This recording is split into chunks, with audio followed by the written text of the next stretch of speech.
Hi, this is James from Ortesi. We're going to go through our latest Ortesi foot and ankle app. This platform gives you the ability to take foot and ankle scans and also to submit the prescription with those scans and also to monitor the progress of your orthotics and your orders. So on our first window, there are 4 boxes we can choose from. So we can start a new order. We can order a second pair of orthotics, complete an existing order.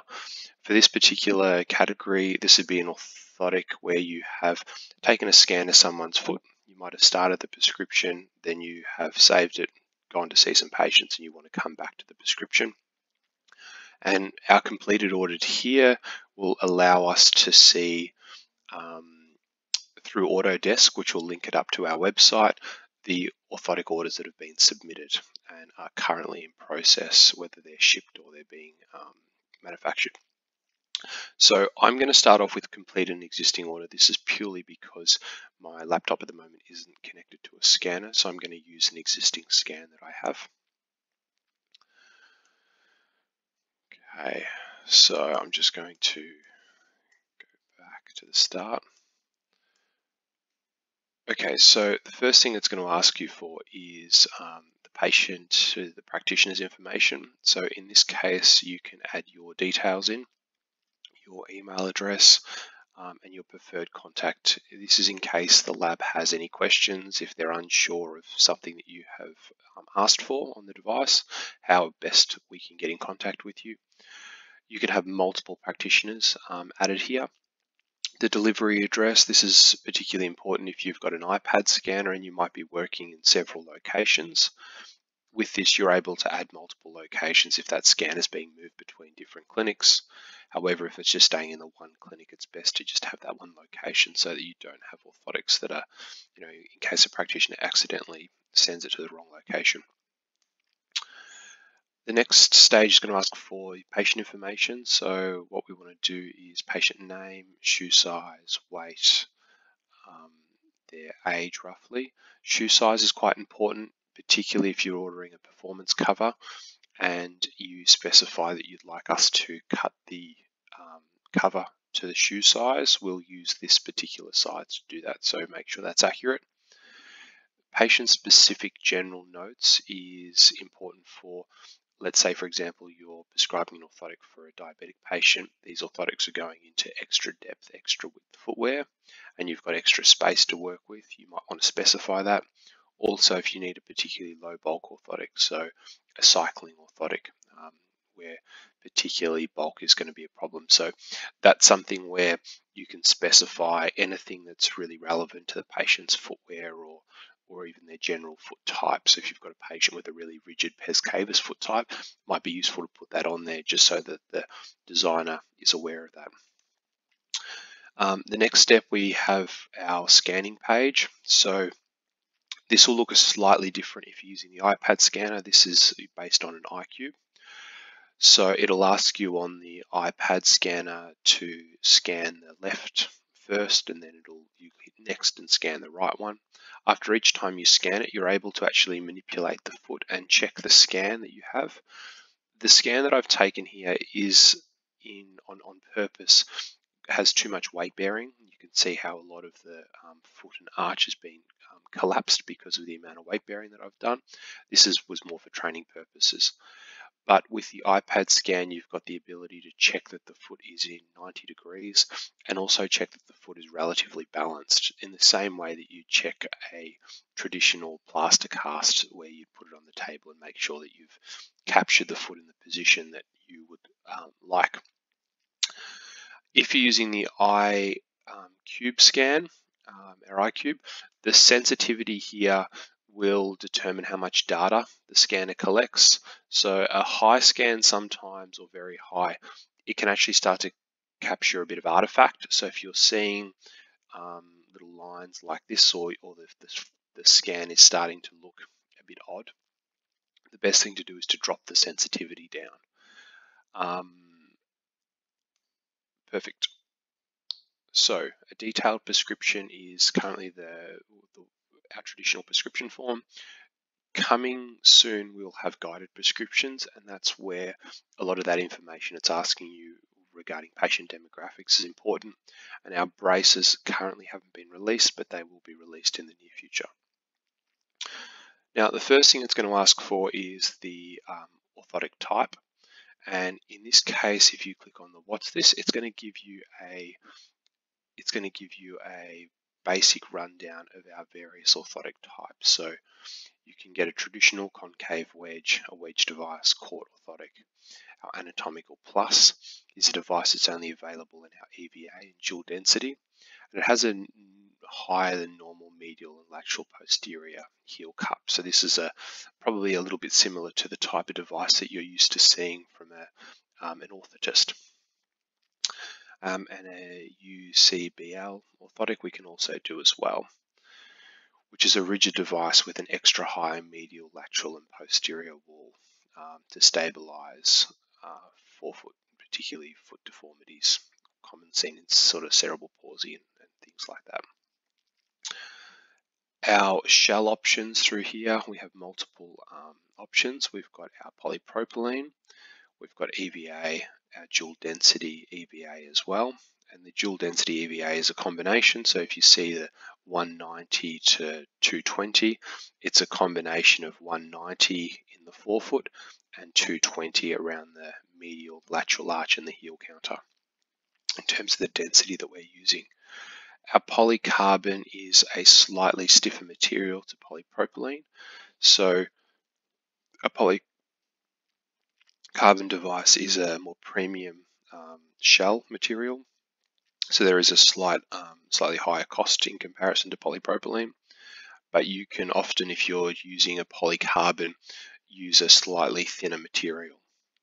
Our shell width, with all of these, it's really helpful if you see all these "What's this?" boxes. If you have any questions, if you click on that, it'll sort of show you. So a narrow device, the orthotic shell is basically straight, and it sits slightly basically to the inside of the met head, whereas our standard will sit basically slightly bisecting the fifth and the first metatarsal head, and a wide will obviously extend to cover the whole metatarsal, the first to the fifth. Shell length, again, that's pretty similar. Our 3D printed orthotics here, what we're asking for is some information that's slightly different because you have the ability to change the zone stiffness. So you can increase the flexibility of the medial or the lateral zone. If you haven't already watched on our YouTube channel, I'd recommend watching the 3D printed orthotic design sort of webinar, and also there's a short video that I've done on there which goes through the various type of 3D printed orthotics. So for example, if you're asking for a structure core, which is one of our closed loop 3D printed orthotics, the core thickness is a design feature that all our 3D orthotics have, which is a component running down the central part of the device on the underside. So our core thickness, if you were to say, click 4 mil, if you want the whole device to be 4 mil, you go 4 mil, 1-to-1 no change, 1-to-1 no change. However, if for example you want to increase the flexibility of the lateral zone, you've got the ability to increase that, from 10 to 50%. So if I was to click on 50% more flex, that lateral zone would be the equivalent of 2 mil polyprop effectively. You can also add your clinic details through there to have that printed on the orthotic. And if you're ordering a 3D smooth orthotic, you can have your clinic logo printed on the base there, but it has to fit within these dimensions, and generally it needs to be quite a bold logo. So if there's lots of small writing and things like that, that just won't tend to transpose as well as something that's, for example, Ortesi sitting on there. If you're interested in having your clinic logo printed on the orthotics, please visit our website or send it through to us. And the email address is lab@ortesi.com.au.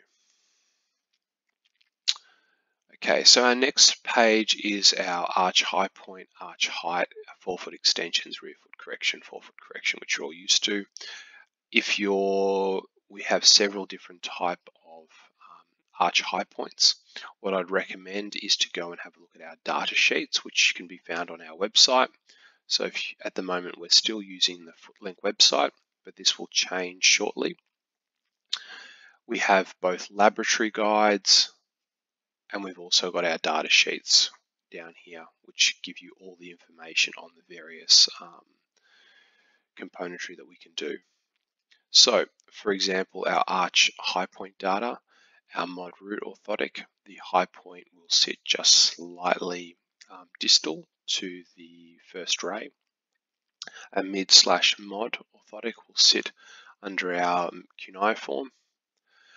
Our midfoot device will sit at the mid-tarsal joint. An inverted/mid will sit around the talocalcnavicular joint, and an inverted device will sit further back at the sustumentaculum tali.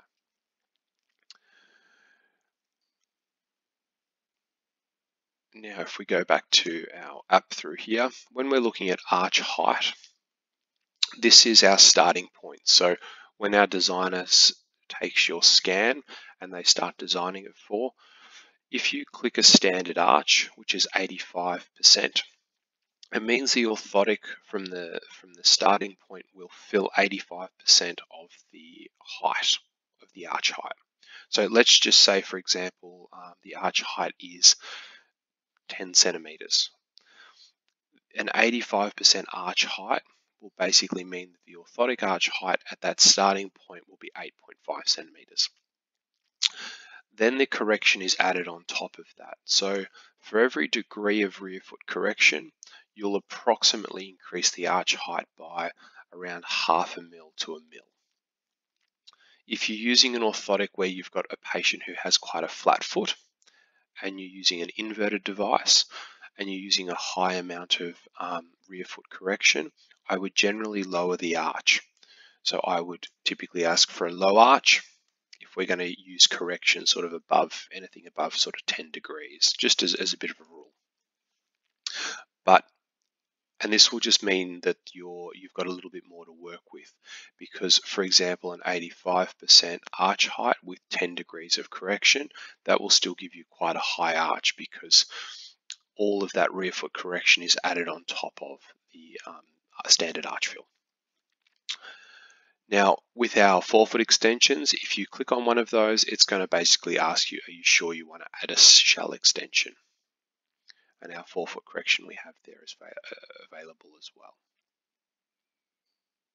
Okay, so our cover length, we've got our standard, which finishes at the shell, our web, performance cover, and full length EVA. So the full length EVA means that the EVA will actually continue the whole length of the device. If you're using a full length EVA device, what's important is that you use this trim A, B, C, and D, which will give you a more accurate fit.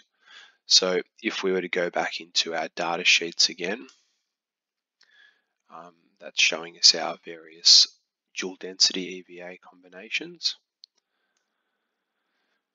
But this is our sizing guide. So with a full length EVA device, what we will ask for is these measurements, which will give you a more accurate fit. So if you're doing a full length EVA device to fit into, say, work boots, it's best to take the insert that's currently in the shoe out, and then measuring the A, which is the width of the heel, B is the width of the arch, C is the width of the forefoot, and D is the total length. So your orthotic will be designed to those dimensions so that when you get it back, it'll fit snugly into the patient's shoes. Okay. You've got your various cover options here: vinyl, Lunasoft, nylon.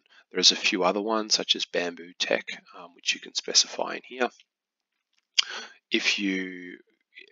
A mandatory field is going to be the different colors, so you've got all the colors that you can choose from.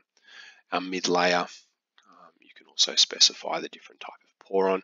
And if we have here our premium pour-on, so by clicking other, we've got our yellow pour-on XRD. And on here as well, all our premium porons, if you click on the what's this, they'll be listed with their various mechanical properties.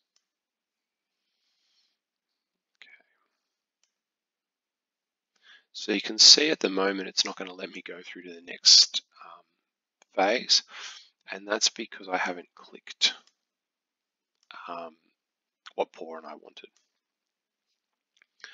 Modifications through here, first ray cutout, first ray combination, this is all pretty common. We can organize, if you're unfamiliar with any of our modifications, we can organize a Zoom video conference to workshop and go through those and to demonstrate from 3D modeling the various type of modifications that we do. Our heel stabilizers, again, if you click on this, we've got a full heel post. This is a EVA post, which is an extrinsic post. We have a half rear, half medial quarter post, and also a lateral post as well. Our intrinsic posts are incorporated within the shell. So if you were to click on an intrinsic post and ask for a half rear post, you'll see that basically that's what we're going to get there. So with a half rear post, we have no posting on that lateral component. So this is a lower bulk way of stabilizing the hindfoot. Metatarsal dome, all of these are quite standard as well. So we have our heel aperture, and again, if you click on that, it'll give you the sizing. So a 29mm is our standard, and a 36 is a large heel aperture.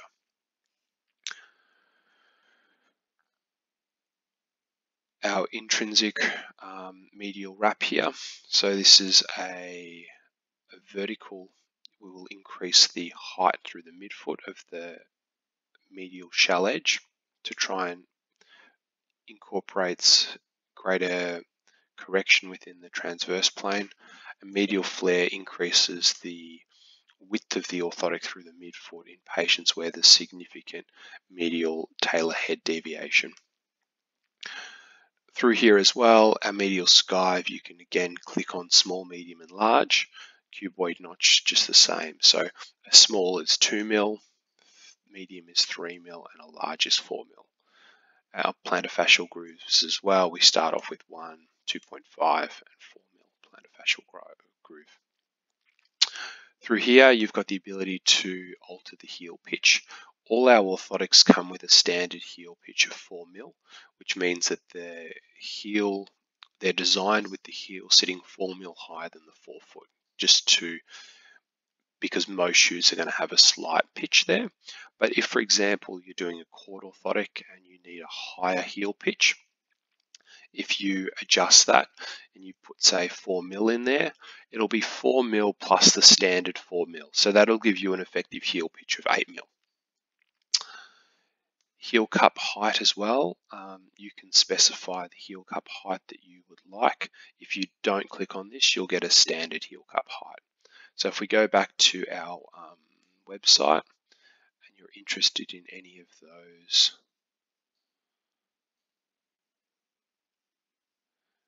this comes up to our laboratory guides. So we have here in the modification guide,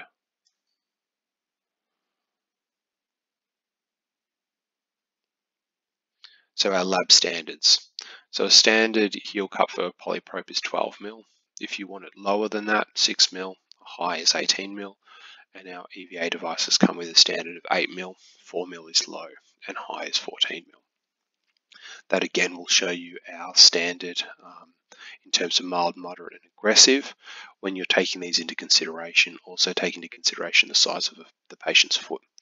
For example, a 2mm cuboid notch on a small foot might provide a significant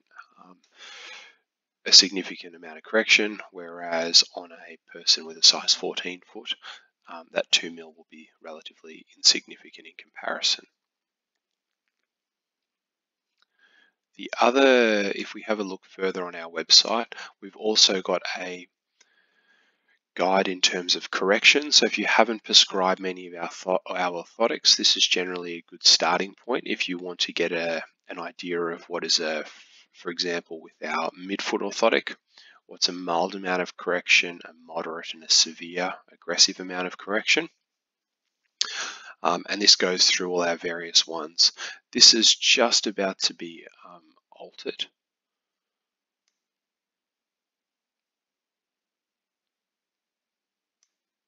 So this is our new one, which has just been, basically it's just added the inverted, our cross devices, so an inverted mid, our mid/mod. So with our inverted device, 8 degrees mild, moderate degrees 14 degrees, and aggressive is 20 degrees. As I said, generally just how I prescribe, if you're using an inverted device with someone with a relatively flat foot, once you start prescribing above 10 degrees of correction, I'll generally compensate by asking for a slightly lower arch fill. Okay, back to our app. Our modifications through here, you can ask for, we've got all our various modifications here. So for example, if you want a valgus pad on the left and the right, and you can specify the material that you'd like as well. So what we do, we have our blue pour-on, red pour-on, and also in EVA. So if you want a 3mm EVA 190 red valgus pad, that's how we'll do that. Generally save notes. So if you want to specify anything in particular to us, you can actually save these. So you can make, you can save general notes to save you if you want to, if it's a common modification or a common request that you have, you're able to add a new one there and save that. Next stage, we get to our returns, our issue date, and our clinic reception email, and also our practitioner email. So this is if you'd like a copy of the prescription. So if you want to send through a copy of the prescription to your reception desk to have the receptionist upload to your practice management software or print it off for a file, the prescription, you can click on there. If you would like to just have a copy in your email, you're also able to send it to yourself. If you tell us your issue date, for example, if you've got a client who is needs their orthotics by a certain date, so they've got an event coming up or they're traveling, if you click on there and say, listen, I need those orthotics back by the 3rd of the 12th, and it's an AM appointment, we will just work to getting the orthotics to you by that date.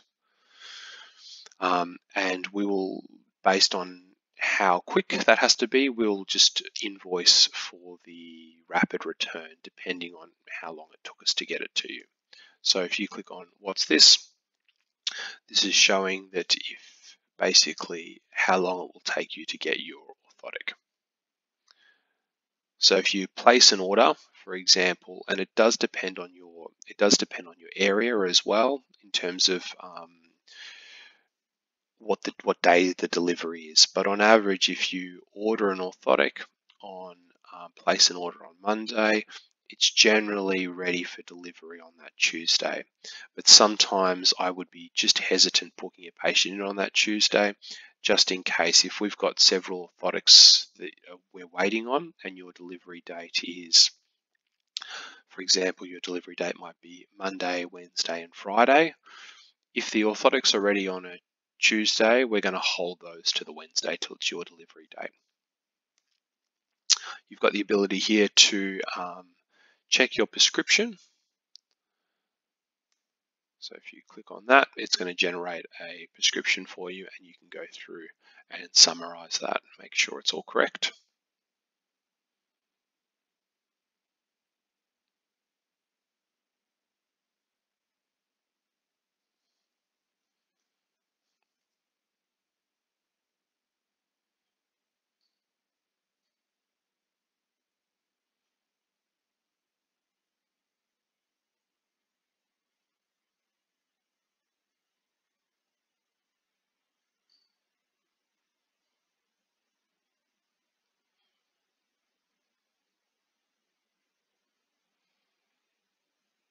And there's our prescription form ready to go. And then it's just a matter of hitting send to Ortesi, and that will be uploaded to our cloud-based server, and manufacturing will start as soon as possible. I hope that is helpful, just taking you through our app. If you have any questions, please email me at james@ortesi.com.au. Alternatively, I am available to do in-house video conferencing to go through anything that we've discussed today. Thank you.